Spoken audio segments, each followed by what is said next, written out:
سڵاو لە هەولێری پایتەخت، هەولێری لانکەی شارستانیەت، هەولێری مەڵبەندی شێران، لە هەولێری پیرە قەراتیشەوە سڵاوێکی گەرم لە هەموو کوردستان.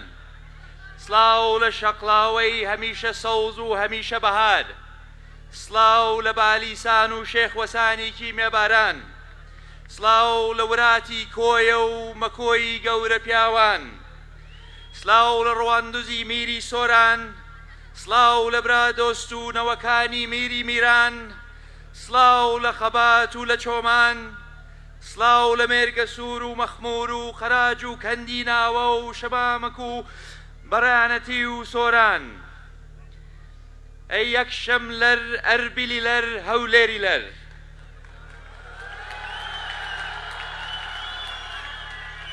نەشواتت عەنکاوە هەرمۆتە دیانە ڕەمشۆخن تاوە. سڵاو لە بست بە بستی خاکی پیرۆزی کوردستان. سڵاو لە ئێوە شامە دەبوانی هێژا و جەماوەرە دڵسۆزەکەی یەکێتی نیشتیمانی کوردستان و بزوتنەوەی گۆڕان. ئەمڕۆ وەک هاوپەیمانی کوردستان، هاوپەیمانیەکەی سەرۆک مام جەلال و کاک نەوشیروان بە یەکەوە هاتووین، چونکە بە یەکەوە بەهێزترین. بە یەکەوە هاتووین پێتان بڵین کێ خاوەنی ڕاستەقینەی ئەم شارە پڕ لە کەڵەپیا و ژنە ئازایەیە.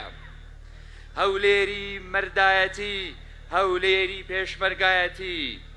خۆبیرتان نەچووە کێ بوو بە گڕ و بڵێسەی دوای کوژانەوەی شۆڕش و ئومێدی دوای بێهیوایی جلی خاکی پێشمەرگانەی لەبەر کرد. ئەو کاتە هێزەکانی تر لەکوێ بوون؟ ئێمە بووین، هەر لێرە بووین، لە سەردەمێک جلی چڵکنی بەعسی و جاش ئەم شارەی تەنی بوو. کامە بەعسی زۆر زاڵم بوو، نەیدەوێرا لە ترسی سام و هەیبەتی پێشمەرگەکانی ئێمە لەم شارە ئارام بخەوتایە. لە ئێوەی هەولێری دەپرسم، کامە زۆر پیا و کوژی بەعس بوو لە ناو جەرگەی هەولێردا سەری بەدەنگی تفەنگی شەهید سەردارەکەی ئێمە کاس نەبوو بوو. ئاخر کامە شاخ و دەشت و دۆڵی ئەم هەولێرە هەیە لە پێناو ئازادی و کەرامەتی کوردان خوێنی پیرۆزەی شەهیدێکی ئێمەی لێ نەڕژابێ. دەپرسم ئەی ئەو کاتە هێزەکانی تر لەکوێ بوون؟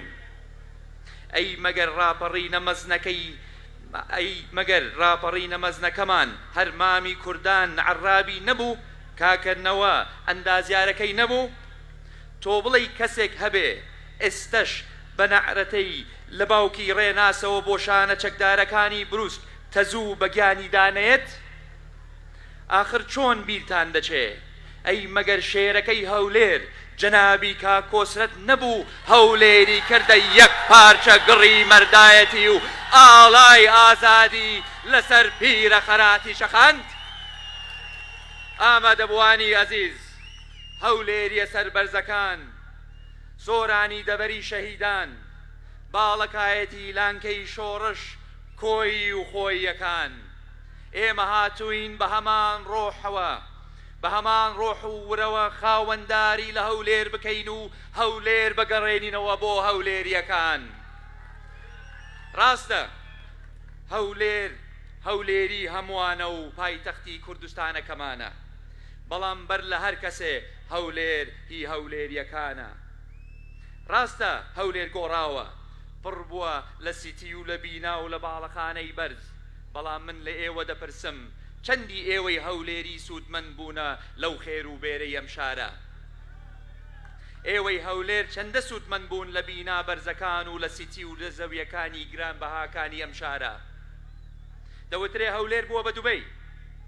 خێرە 1 کیلۆمەتر لە دەرەوەی هەولێر لە هەولێرە گرانبەهاکەوە ئاوی خواردنەوە و خزمەتگوزاری نییە؟ ئەمەیە بە دوبەی بوونی هەولێر؟ ئێمە هاتووین بە ڕاشکاوەی بڵین دوبەی بۆ ئەوان چونکە هەولێرە ڕەسەنەکەهی ئێمەیە. گوند و ستیە گرانبەهاکان بۆ ئەوان، سەیداوە و تەیراوە و شۆڕش و مامۆستایان هی ئێمەیە. کۆشک و باڵەخانە بەرزەکان بۆ ئەوان، بەستە پیازە و کووران و کوردستان و نەورۆز و ئازادی هی ئێمەیە. زەوی و تەلارە زۆرەکان بۆ ئەوان ڕووناکی و منتیکاوە و باداوە و تەعجیلی ئێمەیە مۆڵ و بازارە هاوچەرخەکان بۆ ئەوان بازاری تەیراوە و کوران و بازاری لەنگە و خەیسەری هەری ئێمەیە هەرچی لە چاوی ئەوان بە دووبەی دەچێ پیرۆزیان بێ بەڵام پیرزین و کەس نەزان بنسڵاوە و دارەت و قوشتەپە و تۆبزاوە کەوەرگۆزک و بەحەرکە و کەڵک هەری ئێمەیە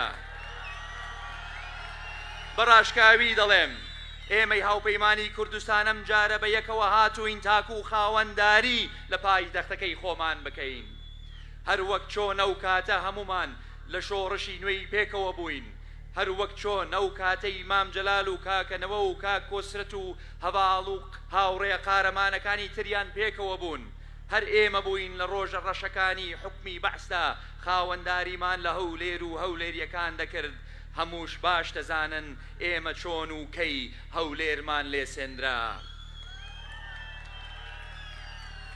هەواڵان و هاوڕێیان و لایەنگرانی یەکێتی و گۆڕان ئەم هەڵبژارنە دەرفەتی ئێمە و ئێوەیە بۆ ئەوەی هاوپەیمانیەکەی مام و کاکەنەوە سەر بخەین و سەرکەوتنی گەورە بەدەست بهێنین بەم سەرکەوتنە چاوەڕوان کراوە هاوسەنگی هێز دەگەڕێنینەوە و شەڕی مافەکانی ئێوە لە بەغدا دەکەین ئەم شەڕە تەنها بە هاوپەیمانی کوردستان دەکرێت نەک بەلایەنە بچووک و مزایەدەچیەکان کە نەمێژویان لەگەڵ شعاری قەڵا و منارە هەیە نەخەمی ڕاستەقینەی هەولێریەکانیان هەیە بێگومان هەمووتان هەندێک لەو هەواڵەتان بیستووە کە باسی ڕێککەوتنی نهێنی و ژێربەژێری پارتی و لایەنی بچووک و مزایەدەچیەکان دەکەن لە هەولێر و چەند ناوچەیەکی تری کوردستان بۆ ئەوەی دەنگە ناڕازیەکان پرت بکەن و ڕێگری بکەن لە سەرکەوتنی گەورەی هاوپەیمانی کوردستان پێتان دەڵێم ئەو هەواڵانە ڕاستن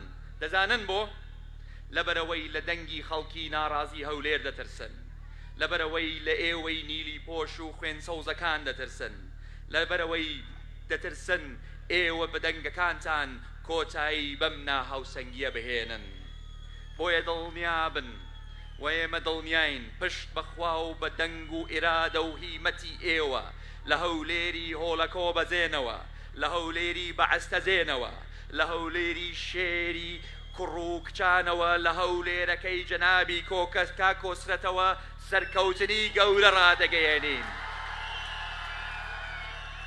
هەولێریە خۆشەویست و خۆراگەرەکان ئەمڕۆ هاتووین پلانی چوار خاڵیەی هاوپەیمانی کوردستانتان بۆ ڕوونکەینەوە پلانێکی ڕوون و تۆکمە کە پشت دەستور بە دەنگ و ئیرادەی ئێوە جێبەجێی دەکەین ئەم پلانە بریتیە لە پاراستنی یەکڕیزیمان لە دیفاعکردن لە پێناوی بودجە و موچەتان لە پێشکەشکردنی خزمەتگوزاری زیاتر و باشتر و پلانی چوارەمیشمان سەقامگیریە بە تایبەت لە ڕووی ئابووریەوە بۆ ئەوەی بتوانین بازار ببوژێنینەوە و هەلی کار زیاتر بڕەخسێنین بەڕێزان سەقامگیری ئێمە و بەغا بە یەکەوە کرێدراون ئەگەر ئێمە نەتوانین پەیوەندیەکانمان لەگەڵ بەغدا ڕێک بخەینەوە سەقامگیری ئێمەش دەکەوێتە مەترسیەوە ئەوە نییە هەر ناوە ناوە هێرش دەکەنە سەر فرۆکەخانەی هەولێر ئەوە نییە ڕۆژ نییە وڵاتانی دراوسێ بردومانی ناوچەستورەکان نەکەن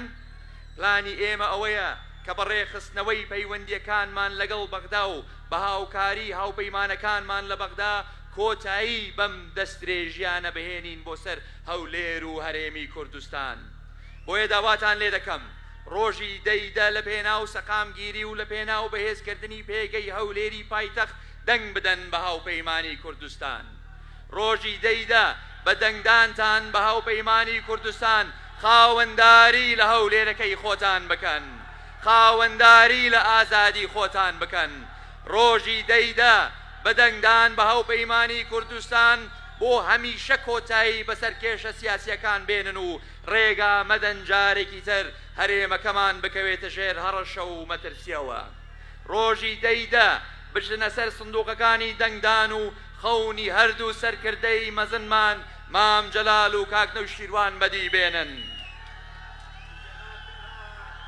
خۆ ئاواتەکەی کاکەنەوەمان بیر نەچێ کە لە 2014 هەر لەم هەولێرە خۆشەویستەوەوەتی ئاواتەخوازم شنەبای دیموکراسی پایتەختەکەمان بگرێتەوە.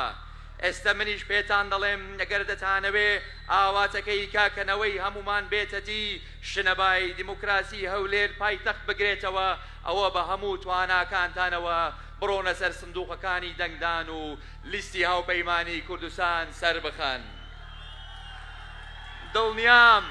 دڵنیام ئەوەشتان بیر نەچووە کە ئەوە مامی گەورەمان بوو، مامی کوردان مام جەلال بوو لە دوای ڕاپەڕینە مەزنەکەمان ئەم شارە دێرینەی وەک پایتەختی هەمووان ناساند.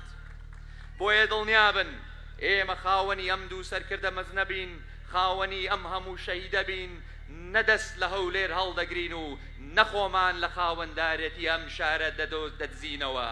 ئاخر هەولێر هی ئێمەیە و ئێمە خاوەنی هەولێرین.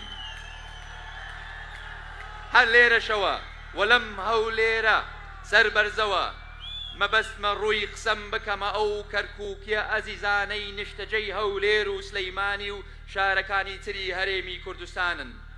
دەمەوێ هەمومان لێرەوە داوایان لێ بکەین کە ڕۆژی دەیدا لە پێناوی سەلماندنی کوردستانی بوونی کەرکووک بگڕێنەوە بۆ کەرکووک و بەشدار بن لە هەڵبژاردن، چونکە دەنگدانی ئێوەی کەرکووکی درێژەدانە بە هەموو خەبات و قوربانی دانەی سەدەیەکە لە پێناوی کوردستانی بوونی ئەو شارەدا دەدرێت. بیرتان نەچێ دەنگدانی ئێوە دەنگدانە بە قودسەکەی مامە گەورە و بابە گوڕگوڕەکەی کاکەنەوە، چونکە ئێمەی شوێن کەوتووی ڕێبازی ئەو دوو کەڵە پیاوە ناسرەوین تا سەر دەکەوین. لە کۆتاییدا هەولێریانە دەرێم دڵنیابن وەک چۆن هەولێر و قەرات، هەولێر و منارە، هەولێر و چریکەی حەیرانی خارە ڕەسوڵ و مەقامی مشکۆ، هەولێر و ئەمەک و وەفا، هەولێر و مەردایەتی لێک جا ناکرێنەوە، ئێمە و هەولێریش لێک جا نابینەوە و هێزێک نییە لێکمان جا بکاتەوە. هەر شاد و سەربەرز و سەرکەوتوو بن.